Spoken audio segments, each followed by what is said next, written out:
1월 30일 금요일 마태복음 8장 14절로 22절까지 말씀입니다. 예수께서 베드로의 집에 들어가사 그의 장모가 열병으로 앓아 누운 것을 보시고 그의 손을 만지시니 열병이 떠나가고 여인이 일어나서 예수께 수종 들더라.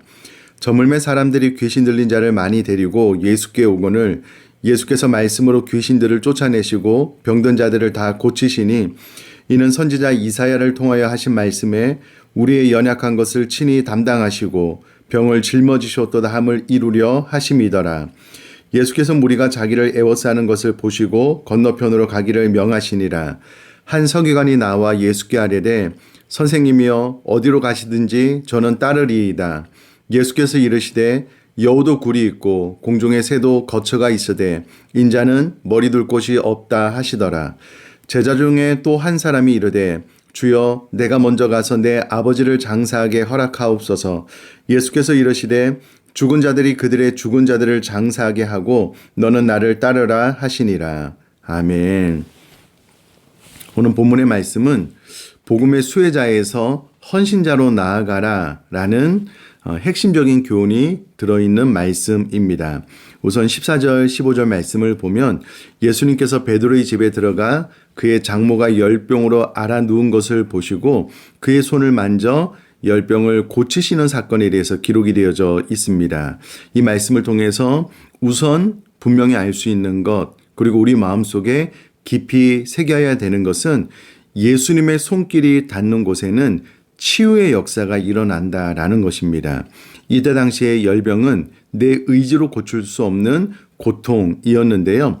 아마도 우리들의 삶에 열병이 있을 것입니다. 그것이 육신의 질병이 되었던 경제적인 어려움이 되었던 또 관계의 열병이 되었던 삶의 열병이 있을 텐데 이와 같은 모든 내 의지로 고칠 수 없는 고통은 예수님의 손길이 닿을 때 비로소 치유되고 고칠 수 있다라는 것을 본문 말씀을 통해서 깨닫게 되고 마음속에 새기게 됩니다. 그러니 사랑하는 성도님들, 혹시 육체적인 질병이나 마음의 어려움이 있다면 반드시 예수님의 손길이 닿을 수 있도록 기도의 자리로 예수님을 의지하고 예수님의 이름을 불러 예수님의 치유의 은혜를 경험하실 수 있기를 주님의 이름으로 축복합니다.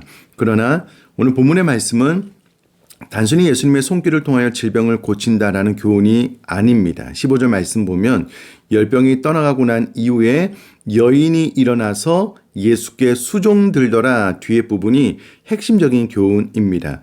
여기서 수종든다라는 말은 섬긴다라는 말인데요. 치유 이후에 예수님을 섬기는 삶으로 그리고 타인을 섬기는 삶으로 나아가야 된다라는 교훈이 담겨져 있는 말씀이기도 합니다. 우리가 예수 그리스도의 이름을 믿을 때 단순히 내 문제가 해결이 되어지는 것, 육신의 질병이 고침을 받는 것, 그것이 목적이어서는 안 된다라는 것입니다. 물론 그런 과정이 다 필요하고 하나님께서 은혜를 주시지만 그 이후에는 우리가 예수님을 섬기고 또 하나님의 형상대로 지어진 사람을 섬기는 것이 하나님께서 우리를 궁극적으로 고치시고 온전케 하시는 목적이기에 우리들의 삶의 끝자락 목적은 바로 예수님을 타인을 섬기는 삶으로 나아가야 된다라는 교훈을 이 말씀을 통해서 마음속에 잘 새기시면 좋겠습니다. 16절, 17절 말씀은 예수님께서 귀신 들린 자를 고치시고 병든 자들을 고치시는 장면이 나오는데 제가 얼마 전에 금요 성령 기도회 시간에 생수의 강이 흐르는 성전이라는 제목의 말씀을 나누었습니다. 여기서 말하는 생수의 강은 예수 그리스도를 의미하지만 성전된 우리들의 삶을 통하여 이제 하나님의 은혜가 흘러가 그 하나님의 은혜가 흘러가 만나는 모든 곳이 살아나게 되는 역사가 있을 것에 대한 예언의 말씀이 이제 저와 우리 사랑하는 성도님의 삶을 통해서 성취가 되었으면 좋겠습니다. 누군가 아파하고 힘들어하는 사람이 있다면 하나님께서 나에게 주신 은혜를 흘려보내고 섬김을 통하여 또 그분이 그 아픔을 치유받고 또 나음을 입는 그런 축복의 통로가 되어질 수 있기를 주님의 이름으로 축복합니다.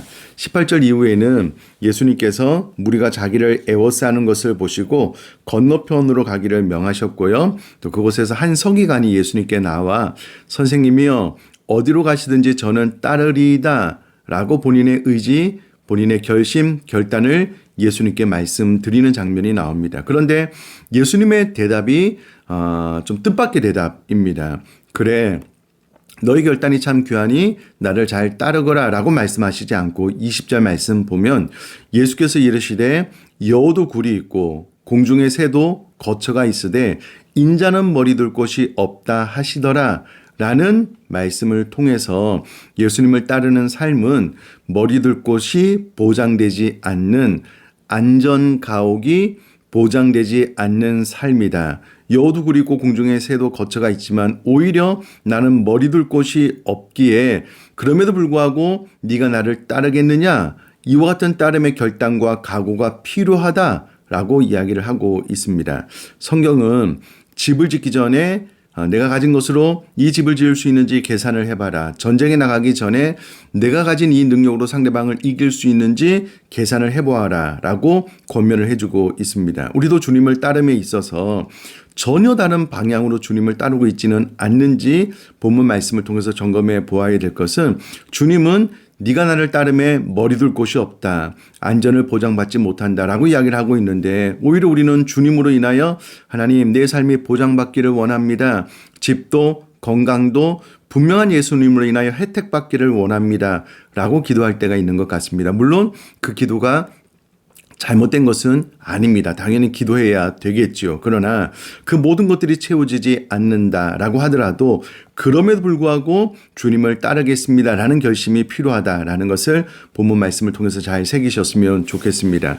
그래서 저는 이 말씀을 묵상하면서 오히려 선교사님들이 살아있는 영성을 유지하기가 더 좋겠다라는 생각을 하게 되었습니다. 선교사님들은 오랜 선교지에서의 사역을 했음에도 불구하고 환경적인 안정을 아직도 보장받지 못합니다. 언제 그 나라에서 추방당할지, 비자를 다시 갱신해서 그 사역지에서 사역할 수 있을지 늘 두렵고 떨리는 마음으로 주님을 의지하고 있거든요. 그야말로 20절 말씀을 삶으로 체험하면서 그럼에도 불구하고 주님을 따르기에 살아있는 영성을 유지할 수 있겠다라는 생각을 하게 되었습니다. 사랑하는 성도님들, 혹시라도 하나님께서 우리에게 복 주셔서 머리 둘 곳이 있고 안전한 집이 있다라는 것은 감사한 일입니다. 그러나 우리가 그것만을 추구하지 말고 그 모든 것이 나에게 다 사라지고 떠나간다라고 할지라도 그럼에도 불구하고 네가 나를 따르겠느냐라는 도전의 말씀을 아멘으로 화답하고 믿음으로 주님 따를 수 있기를 주님의 이름으로 축복합니다. 또 21절 이하에 보면 제자 중에 또 한 사람이 주여 내가 먼저 가서 내 아버지를 장사하게 허락하옵소서라고 했을 때 예수님께서는 죽은 자들이 그들의 죽은 자들을 장사하게 하고 너는 나를 따르라 라고 이야기를 하심으로써 우선순위의 결단이 있어야 된다 라고 도전하고 계십니다. 여기서 나를 따른다라는 원어를 보니까는요, 아쿨루테오라는 단어가 쓰여졌는데 나의 주권을 포기하고 스승의 삶에 전적으로 동참하는 것을 의미합니다. 이때 당시 유대 사회에서 장례는 쇠마 준수만큼이나 중요한 율법적 의무였습니다. 그러므로 우선순위에서 최상위에 있어야 되는 일이었음에도 불구하고 예수님께서는 그와 같은 우선순위를 뛰어넘는 우선순위의 결단이 있어야 된다. 뿐만 아니라 나의 주권을 포기하고 스승의 삶에 나의 삶에 전적으로 동참하는 나를 따르라 라고 도전을 하고 있습니다. 그러므로 우리 사는 성도님의 삶 가운데 우선순위가 주님인가, 주님을 따르는 것인가, 주님의 말씀인가 라는 것을 이 말씀을 통해서 점검을 해보고 내가 이 땅을 살아가는 동안에 최우선순위로 선택해야 되는 것, 그 이상의 우선순위가 주님께 있어야 된다라는 것을 꼭 이 말씀을 통해서 기억하시고 결국은 복음의 수혜자에서 헌신자로 나아갈 수 있게 되기를 주님의 이름으로 축복합니다. 제가 한번 기도하겠습니다. 살아계신 하나님 아버지, 예수님의 손길이 닿는 모든 곳에 치유가 일어남에 감사합니다. 저와 우리 사랑하는 성도님들 예수님의 손길로 인하여 치유를 경험케 하여 주옵소서. 그러나 그곳에 머물지 않고 주님을 섬기고 또 타인을 섬기는 삶까지 나아갈 뿐만 아니라 생수의 강이 흐르는 성전으로서 내 삶을 통하여 타인을 고치고 또 섬기는 삶이 가능하여 질 수 있도록 은혜 허락하여 주옵소서. 주님을 따름에 있어서 아무것도 보장되지 않는다라고 할지라도 그럼에도 불구하고 주님을 따를 수 있는 결단과 각오가 있게 하여 주시고 무엇보다도 내 삶의 최선의 우선순위를 뛰어넘는 우선순위가 주님께 있을 뿐만 아니라 나의 주권을 포기하고 스승의 삶에 주님의 삶에 전적으로 동참하는 제자로서 주님을 따르는 삶 되어질 수 있도록 은혜 허락하여 주옵소서. 감사드리며 예수님의 이름으로 기도드립니다. 아멘.